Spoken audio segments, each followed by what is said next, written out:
Bueno, arrancamos segundo bloque de este cuarto intermedio, vías de comunicación, las de siempre, en el Face, en Twitter, en Instagram, también lo pueden hacer en las líneas fijas del canal, ahí se comunican, es la única vía que tenemos para recibir llamados telefónicos y después WhatsApp, bueno, todas las vías disponibles como siempre, hasta las 23:30 tenemos muchos temas, les decíamos, uno de los temas de la semana nuevamente tiene que ver con el caso Rosalía Jara, con el femicidio de Rosalía Jara, audiencia que se desarrolló en el día de ayer, en este caso vía Zoom, como todas las audiencias que se vienen desarrollando, vía Zoom que es, bueno, es una plataforma para hacer estas videollamadas digitales, concretamente virtuales, y quien estaban, una de las partes son la querella, puntualmente una de ellas es la abogada, ¿cómo? Y prensa.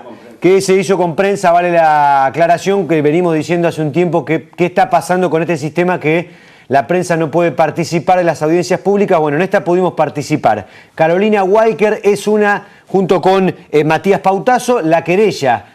Carolina, ¿qué tal? ¿Cómo va? Buenas noches, gracias por atendernos. Buenas noches, ¿cómo están ustedes? Bien, ¿vos? Bien, bien, acá estamos. Bueno, seguíamos la audiencia de ayer. ¿Se puede evitar, hablábamos un poco de esto en la radio, ¿se puede evitar que se hagan tan extensas unas audiencias que a priori parecería ser que no deberían serlo? Porque hay un montón de cuestiones que uno escucha y nosotros que venimos siguiendo el caso desde un inicio, es como que se repiten. Sí, claramente es el estilo de los defensores, que más allá de que uno entiende los estilos de cada una de las partes en una audiencia como esta, que son audiencias de mero trámite, realmente es innecesario ponerse a discutir cuestiones que son propias de otra etapa procesal, como yo lo manifesté precisamente en la audiencia. La audiencia de ayer era una audiencia en donde la Cámara, digamos, tomaba intervención en función de un recurso de apelación de la resolución de la audiencia preliminar, es decir, sobre la validez o no de las acusaciones, claro, y de la admisibilidad de la prueba. O sea, no era la etapa de poner a discutirnos si el crimen existió o no. Eso se hace efectivamente en el juicio oral y público. Lamentablemente la defensa intenta todo el tiempo introducir esta cuestión que creo que es una cuestión también para cansar a los jueces y desviar la falta de fundamento en el recurso en sí, ¿no? Porque ambas acusaciones están absolutamente fundadas, las teorías del caso, tanto de la Fiscalía como de la querella, son muy sólidas, existen muchísimos elementos probatorios que se van a transformar finalmente en prueba cuando se llegue al juicio oral y público. Hasta ahora son meramente elementos que se van a producir posteriormente para fundar una sentencia condenatoria o no, ¿no es cierto?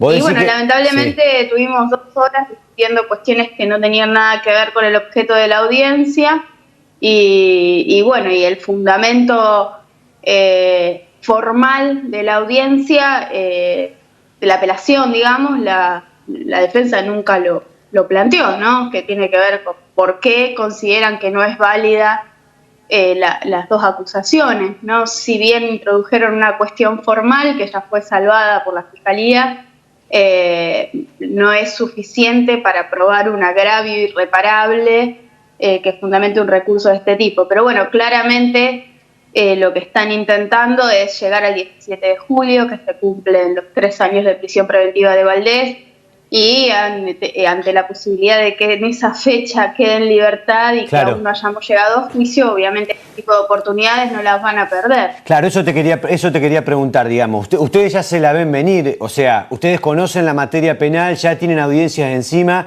son estrategias, en este caso en particular, para ir pateando la instancia y llegar al 17 de julio. ¿Qué es lo que pasa? ¿Se cumplen los 3 años y Valdés tiene que quedar en libertad?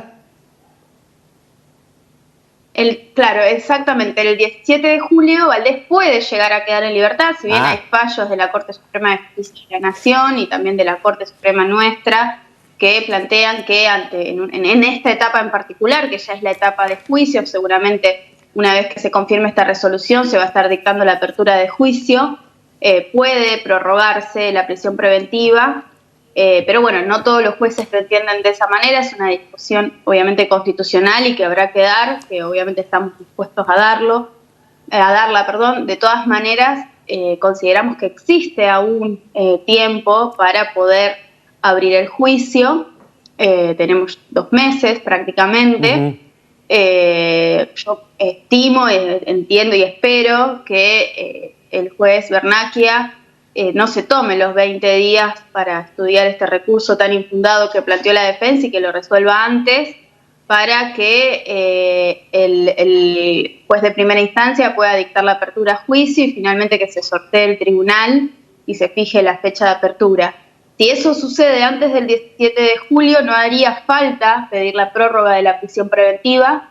Si eso no ocurre antes del 17 de julio, habría que pedir la prórroga de prisión preventiva y la verdad, esto hay que decirlo, existe la posibilidad de que los jueces, utilizando, digamos, lo que dice el Código Procesal, es decir, que la prisión preventiva no puede durar más de 3 años, claro, lo liberen y que ese juicio se haga en libertad. De todas maneras, claro que existen muchísimos conocidos que prorrogan la prisión preventiva más allá de los 3 años. Ahora, Carolina, entonces, concretamente, no necesita el juicio comenzar antes del 17 de julio, sino directamente, una vez que se fije fecha de juicio, ya automáticamente, si esa fecha, a ver si te entendí bien, si esa fecha de inicio de juicio es posterior al 17 de julio, ahí no importa, digamos. Lo que sí tiene que suceder antes del 17 de julio es que se fije fecha de juicio, ¿o entendí mal? No, tiene que empezar, lo que dice el Código de Procedimientos 3 años. Es que una persona no puede estar en prisión preventiva por más de 3 años sin un juicio, claro, ¿no es cierto? La interpretación que se hace en algunos fallos es que una vez dictado el auto de apertura de juicio, podría prorrogarse la prisión preventiva. Pero esto es una interpretación y también existen otros fallos, ¿no?, que prorrogan la prisión preventiva más allá de los 3 años, apelando a lo que es el plazo razonable en algunas causas de complejidad como es esta, digamos, no es una causa simple, ha sido una causa en donde se ha demorado en encontrar el cuerpo de Rosalía, en donde la prueba, hay mucha prueba que se repitió, como por ejemplo los estudios de ADN. Incluso en medio de toda esta etapa tenemos la pandemia y la cuarentena declarada por decreto presidencial, que podrían ser fundamentos para la extensión de la prisión preventiva. Pero bueno, claro, esperemos no llegar a tener que solicitar una extensión de la prisión preventiva, sino que simplemente el juicio comience antes del 17 de julio. Nosotros creemos, y además también con la experiencia que tuvimos ayer en una audiencia que se hizo con total normalidad, que incluso pudieron estar presentes las víctimas, periodistas, organizaciones de derechos humanos. Es decir, que se pudo hacer sin ningún tipo de dificultad ni técnica ni de ningún tipo, por lo cual también podría comenzar el juicio. Carolina, ¿ustedes consideran que con la misma plataforma, así como fue la audiencia del día de ayer, se podría realizar el juicio de la misma manera? Yo creo que sí.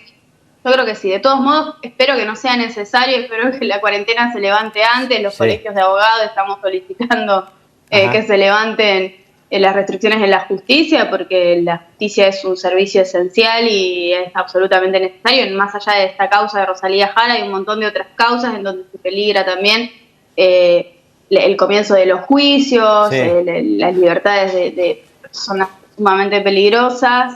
La verdad que es necesario que retome la actividad judicial, que sea como tenga que ser, sin presencia de público, que el público asista a través de plataformas digitales, no sé, que la Corte vea el modo de retomar la justicia, pero es un servicio que tiene que empezar a funcionar en forma urgente. Carolina, te hago una consulta.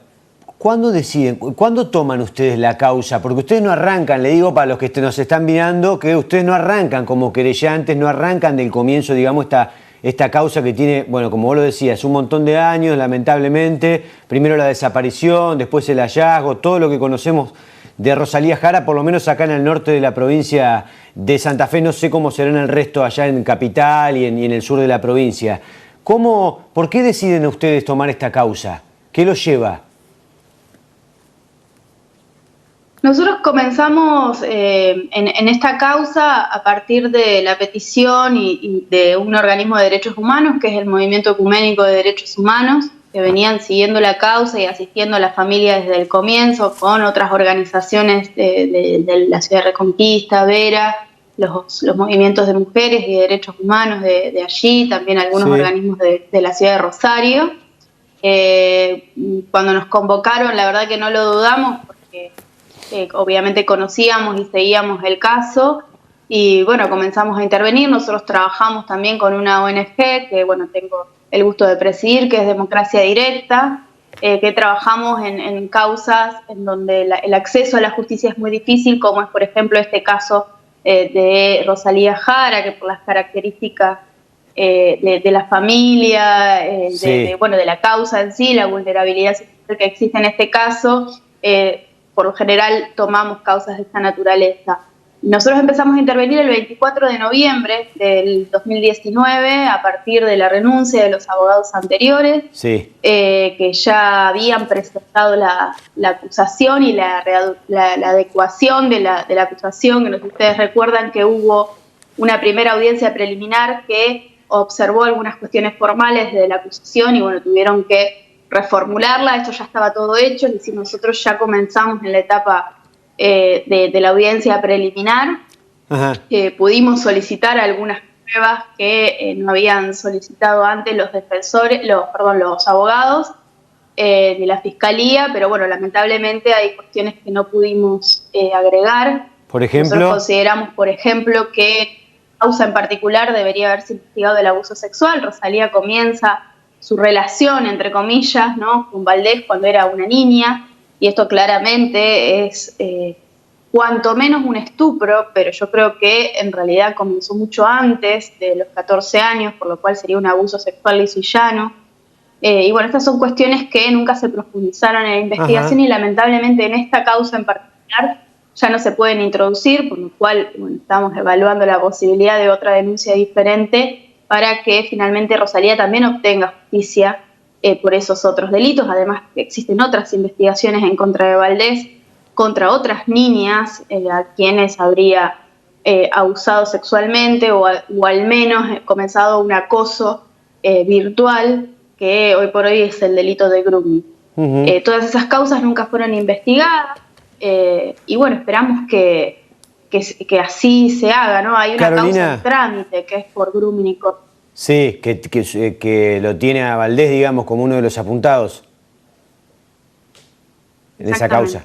Carolina, hablabas acerca del 24 de noviembre que toman la causa. ¿Con qué se encontraron? Porque hubo ciertas críticas de acá hacia la querella y el trabajo de la querella anterior, puntualmente.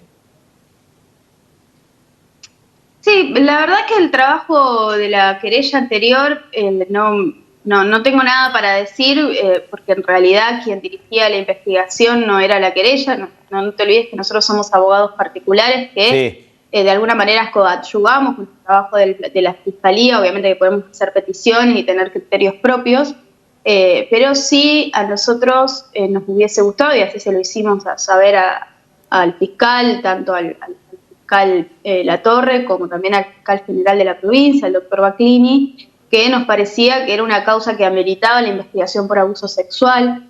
Son cuestiones que tienen que ver con situaciones muy puntuales que hacen a todo lo que tiene que ver con el abuso sexual infantil en determinadas localidades, que se hace tan común, y a veces muchos fiscales, muchos jueces y poblaciones enteras, ¿no?, ven como algo natural que niñas de 11, 12 años tengan relaciones sexuales con hombres adultos, y estaba tan naturalizado, creo que nunca se profundizó ese punto de la investigación. Creo que esa sería mi mayor crítica. Claro.